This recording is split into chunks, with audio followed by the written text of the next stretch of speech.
নমস্কার।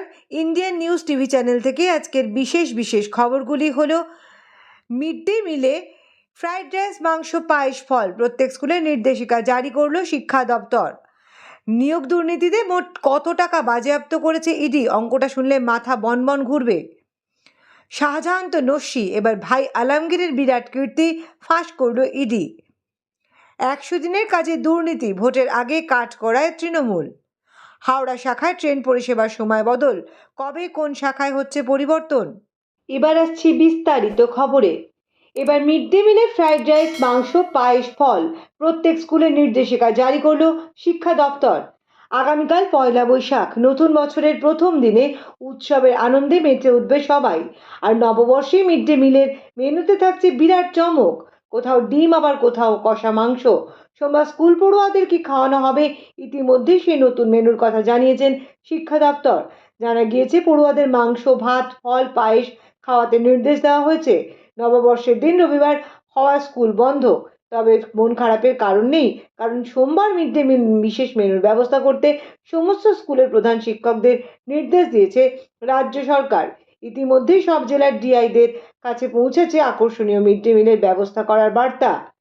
শিক্ষা দপ্তরের নির্দেশ, প্রাথমিক থেকে মাধ্যমিক সব স্কুলকেই এই নির্দেশিকা মানতে হবে। নববর্ষের পরের দিন 15 এপ্রিল মিড ডে মিলের মেনু হবে চমকে ঠাসা।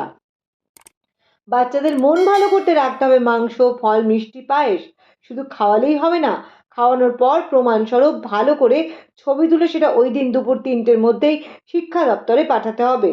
তবে এই মিড ডে মিলের মেনু জেলা অনুযায়ী পরিবর্তন হবে বলেও জানা যাচ্ছে। কলকাতায় মিড ডে মিলের অন্তর্গত ছাত্রছাত্রীর সংখ্যা প্রায় 3 লক্ষেরও বেশি। সূত্রের খবর, কলকাতা জেলার ক্ষেত্রে নববর্ষ স্পেশাল মেনুতে থাকছে ফ্রাইড রাইস, ডিমের কারি, আলুর দম, শেষ পাতে রসগোল্লা। জেলা বিশেষেই মেনু পরিবর্তিত হবে, কোথাও দেওয়া হবে ফল, কোথাও ডিমের বদলে থাকবে চিকেন কষা। মিড ডে মিলের সেই ফাটাফাটি মেনু দেখে পড়ুয়াদের যে খুশির সীমা থাকবে না তা বলার অপেক্ষা রাখে না। নিয়োগ দুর্নীতিতে মোট কত টাকা বাজেয়াপ্ত করেছে ইডি, অঙ্কটা শুনলে মাথা বনবন ঘুরবে। শিক্ষক নিয়োগ দুর্নীতিতে রাজ্যের একাধিক নেতা মন্ত্রী গ্রেপ্তার হয়েছেন। রাজ্যের প্রাক্তন শিক্ষামন্ত্রী পার্থ চট্টোপাধ্যায়, তার বান্ধবী অর্পিতা মুখোপাধ্যায় থেকে শুরু করে শিক্ষা দপ্তরের একাধিক উচ্চপদস্থ আধিকারিকদের নাম জড়িয়েছে এই মামলায়। এবার এই মামলায় মোট কত টাকা স্থাবর অস্থাবর সম্পত্তি বাজেয়াপ্ত হয়েছে তা বিবৃতি প্রকাশ করে জানালো ইডি।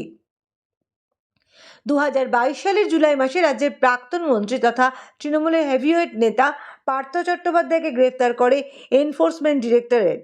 বিগত প্রায় 2 বছর ধরে তিনি জেলবন্দি। তার বান্ধবী অর্পিতা মুখোপাধ্যায়ের বাড়িতে হানা দিয়ে আবার উদ্ধার হয়েছিল টাকার পাহাড়। টালিগঞ্জের ফ্ল্যাট থেকে প্রায় 21 কোটি এবং বেলঘরিয়ার ফ্ল্যাট থেকে প্রায় 27 কোটি 90 লক্ষ টাকা উদ্ধার করে ইডি। অর্পিতার জীবনেও আপাতত জেলের 4 দেওয়ালের মধ্যেই কাটছে। এদিকে পার্থ বান্ধবীর ফ্ল্যাট থেকে বিপুল পরিমাণ টাকা উদ্ধারের ঘটনা সামনে আসায় স্বভাবতই শোরগোল পড়ে গিয়েছিল রাজ্যে। তবে এই অঙ্কটাকে হিমশৈলের চূড়া বললে খুব একটা ভুল হয় না, কারণ সম্প্রতি একটি বিবৃতি প্রকাশ করে রাজ্যের শিক্ষক নিয়োগ দুর্নীতিতে বাজেয়াপ্ত মোট টাকার পরিমাণটা ফাঁস করেছে ইডি।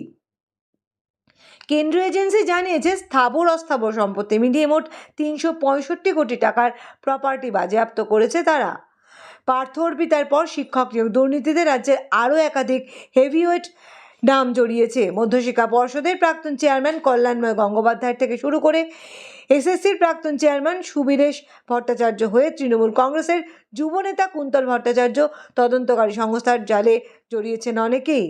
শাহজাহান তো নস্যি, এবার ভাই আলমগীরের বিরাট কীর্তি ফাঁস করল ইডি। জোর করে জমি দখল থেকে শুরু করে নারী নির্যাতন, সন্দেশখালীর বাঘ শেখ শাহজাহানের বিরুদ্ধে একগুচ্ছ অভিযোগ এনেছিলেন স্থানীয় বাসিন্দারা। এবার তাঁর ভাই শেখ আলমগীরের কুকর্মের কথা ফাঁস করল তারা। জানা যাচ্ছে, ইডির কাছে আলমগীরের বিরুদ্ধে একাধিক বয়ান দিয়েছে এলাকাবাসী। তার সকল কীর্তির কথা কেন্দ্রীয় এজেন্সির কাছে ফাঁস করা হয়েছে। ইডির বিশেষ আদালতে এই সকল কথা জানানো হয়েছে বলে খবর, তবে সাক্ষীদের পরিচয় প্রকাশ করা হয়নি। শুক্রবার ইডির বিশেষ আদালতে আলমগীর, শিবু হাজরা এবং দিদার মোল্লাকে করানো হয়েছিল হাজির। আগামী 22 এপ্রিল অবধি তাদের ইডি হেফাজতে পাঠানো হয়েছে।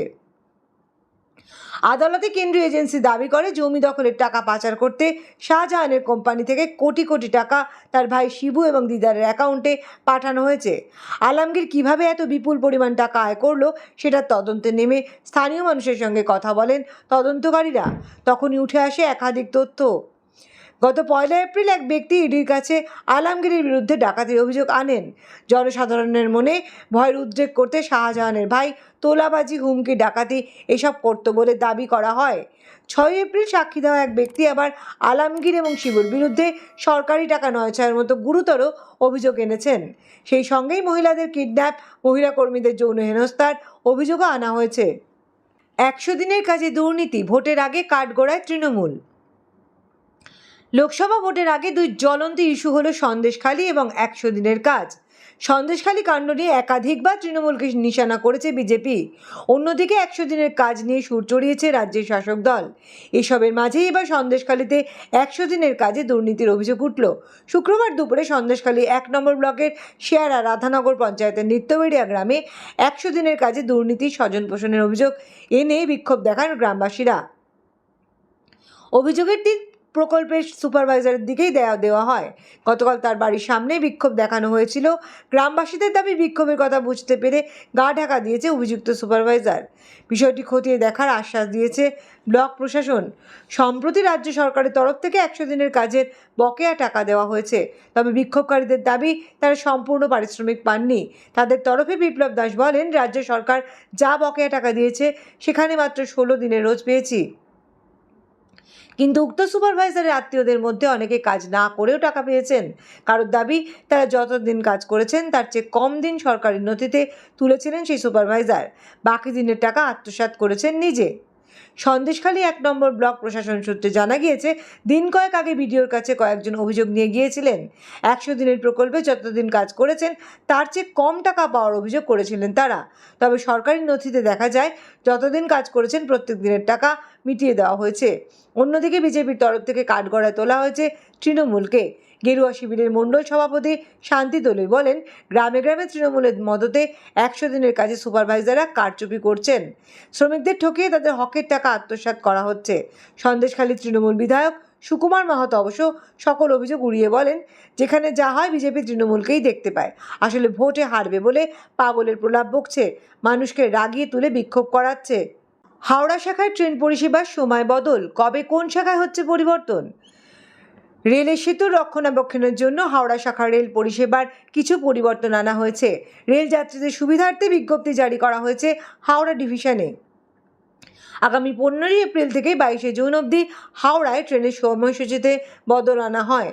হাওড়া বর্ধমান কর্ড লাইনের বালিতে এবং হাওড়া বর্ধমানের মেন লাইনে রেল ব্রিজের রক্ষণাবেক্ষণের কাজ হবে।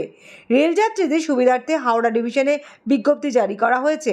এটি 15 এপ্রিল থেকে 22 জুন অবধি প্রত্যেকদিন 2 ঘন্টা 30 মিনিট ধরে 46 দিন অবধি ট্রাফিক ও পাওয়ার ব্লক থাকবে। বিধ্বংসী আগুনে পুড়ে ছাই দমদমের ঝুপড়ির 50টি বাড়ি, নেই হতাহতের খবর। আগুন লাগার কিছুক্ষণ পর এলাকাবাসীরা আগুন নিয়ন্ত্রণে আনার চেষ্টা করে। তৎক্ষণাৎ খবর দেওয়া হয় দমকলকে। আগুনের তীব্রতা এতটাই ছিল যে মুহূর্তের মধ্যে তা বেশ কিছু অঞ্চল জুড়ে ছড়িয়ে পড়ে। শনিবারের সকালে হঠাৎই বিধ্বংসী আগুনের তীব্র আতঙ্ক ছড়ায় দমদমের ছাতাকল সংলগ্ন অঞ্চলে। আগুনে পুড়ে গিয়েছে প্রায় 40 থেকে 50টি ঘরবাড়ি। ঘটনার পর এলাকায় পৌঁছে গিয়েছে 10টি দমকলের ইঞ্জিন।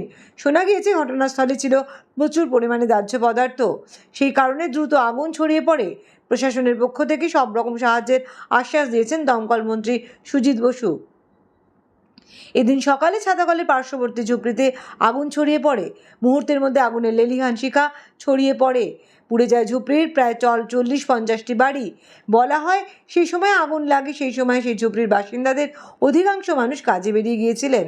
সেই কারণে ভেতরে আটকে থাকার কোনো খবর নেই।